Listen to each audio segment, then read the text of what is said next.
Good morning to all.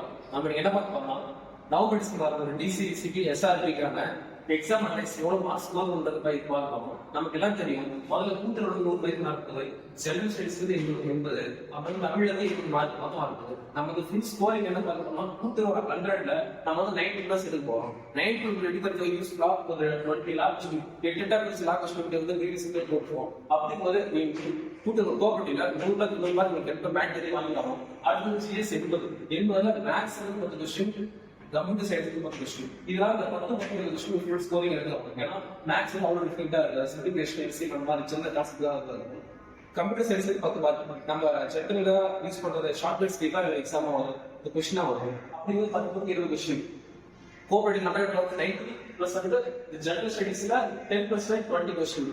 அப்புறம் வந்து தமிழ்ல வந்து 3% 24% இருந்தாலும் சரி, அது ரொம்ப கம்மியா மினிமைஸ்டான சிலபஸ் தான் கொடுப்பாங்க. அப்படி ஒரு கொஸ்டின். அப்ப நம்ம ஓவரால் ஃபுல் ஸ்கோரிங் பார்க்க வேண்டியதுன்னா 90 + 20 + 20.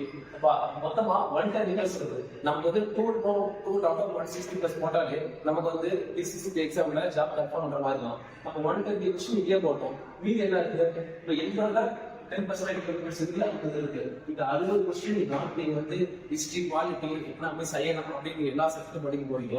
அதுல ஒரு பாதி 10% வந்து டிவிஷன் இருக்கு. அப்ப நீங்க போர்டு 160 ஈஸியா படிக்கலாம். நீங்க ஜெனரல் ஸ்டடீஸ் பத்தி ஓரி பண்ணிக்கலாம்.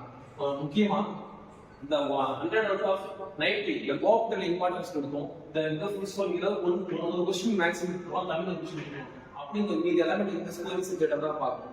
மீதி ஜெனரல் ஸ்டடீஸ்ல 60 எடுத்திருந்தேன். நீங்க வந்து 160 எடுத்தாலே நீங்க டெஃபினட்டா சாப்டர் பண்ணலாம். அதுக்கேற்ற மாதிரி இப்போ போன வீடியோல இந்த எடுத்துனா முக்கியமா லாப 8 பிரிச்சு நம்ம வந்து மொத்த லாபம் போல் புக்கும் நம்ம வந்து யூனிவர்சிட்டியில் அப்லோட் பண்ணிருக்கோம். அதை நீங்க படிச்சுட்டாலே கொஞ்சம் மார்க் ஸ்கோர் பண்ண நிறையா இருக்கு.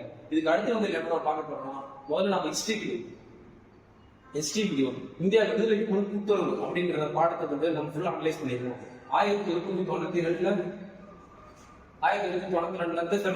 ஐரோப்பா போறாங்க. ஐரோப்பா இருக்க போறாரு, தமிழ்நாட்டுல இருந்து கூட்டுறவு சட்டை ஆரம்பிக்கலாம் அப்படின்றதுக்காக வந்து பாக்கிறதுக்கு வந்து ஐரோப்பா போறாரு.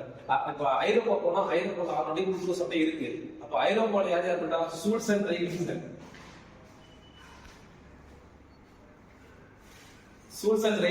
அவங்க 2 பேரும் வந்து ஆல்ரெடி ஆரம்பிச்சிருக்காங்க. அப்படிங்கும்போது சூல்ஸ் எப்படி 1878 இருந்தாரு.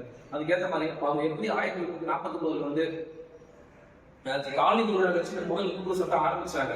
அது அவங்களுக்கு முன்னோடியா இருந்த ராப்பல் முன்னோடிகள் அவங்க வந்து அதை ஸ்வீடன்ல எப்படி கூட்டுறவு சட்டம் ஆரம்பிச்சாங்க, அப்புறம் வந்து இத்தாலியில எப்படி ஆரம்பிச்சாங்க, இதெல்லாம் அட்டன் பண்ணி பார்க்கணும். தேங்க்யூ.